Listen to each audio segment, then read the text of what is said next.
How are your day tonight? That's what's up.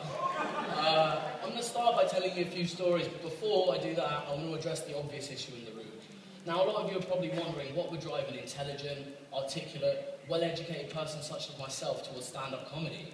The truth is my parents forced me into this at a young age. My childhood dream, just like everyone else, was to be an investment banker. But investment banking was one of many childhood dreams I had. Another was gangster rap. That's right. I wanted to be a multi-platinum selling rap musician, but I never had it easy growing up. You see, I was born into a life of wealth and privilege. I was a member of the 1%. I was the pinnacle of society's decadence. As a result, it was always going to be tough for me to get enough street cred to kick it on the streets of London. I used to be desperate for street cred. I would go paintballing every weekend just so I could brag about being shot 9 times.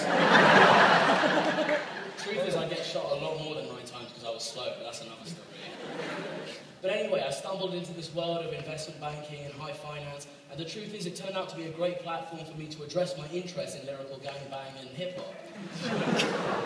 If you think about it, there are a lot of rappers with strong links to the financial world. I mean, there's 50 Cent, Child Millionaire, Young Money, Cash Money Billionaires.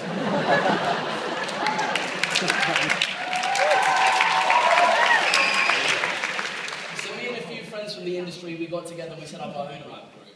We called ourselves Lehman Brothers. More recently, we've been calling ourselves job seekers. It's tough, man. Recession's hit. It's hard to get a job. I've been applying everywhere. I recently applied to Emirates. Their slogan is that they have a traditionally Islamic approach to business. I didn't get an offer, but they did send me 72 virgins for saying that I'd do anything to get the job done. So that was a nice touch.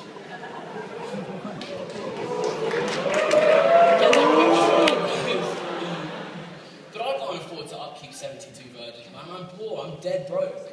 I'm so poor even Joseph Kony sends me £2 a month. But a good thing about, I always try to look at the silver lining. The good thing about being poor now is I get a lot of exposure to things I'd never seen before.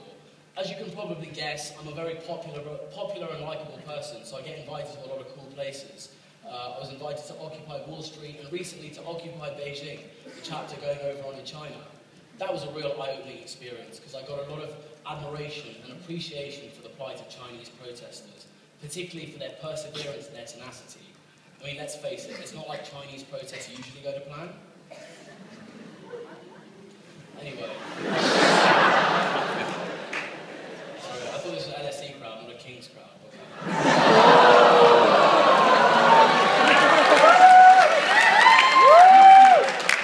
Let me tell you how I got into this situation of bankruptcy and homelessness. You see, I was fired from my last job, and it's not because my jokes were shit, it's because I was a victim of a race crime. I was working in finance and my boss was Jewish, obviously. He comes up to me one day and he goes, "Mate, I've got to fire you. Can't have Arabs in the workplace, it's bad for business." I was like, whoa, I'm not actually Arab, I'm Indian. And he went, "Yeah, but you're not Jewish and you guys are all creating trouble all over the world, and think about it, Arabs, Indians, Pakistanis, you're all pretty much the same thing, bad for business."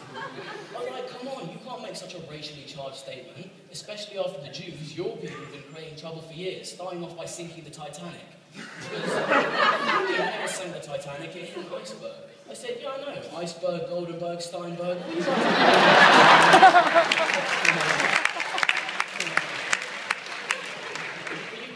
the Jewish community because people have been fucking around with them for centuries, but now they run the show. They're the most powerful community in global business.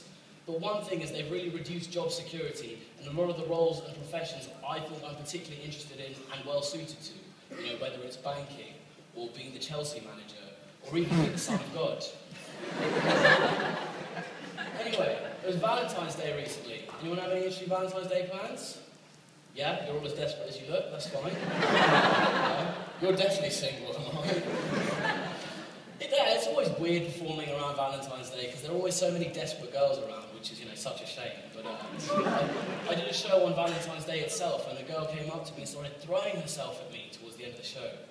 I had to disappoint her, though, by having sex with her.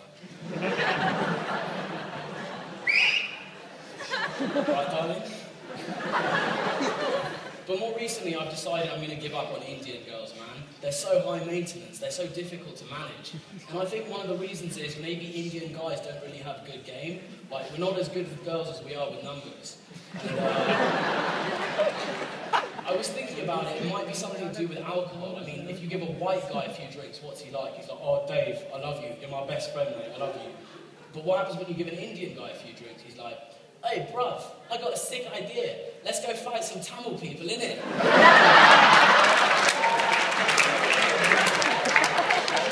But I often found myself in a situation where I was having to give good advice to my Indian friends when they struggle with their Indian girlfriends. So I would say things like, don't worry, man, there's plenty of fish in the sea. You just haven't found the right cousin yet. Anyway, guys, I've got an appointment to go paintballing with Kanye West, so I'm going to have to catch you all later. But lovely seeing you.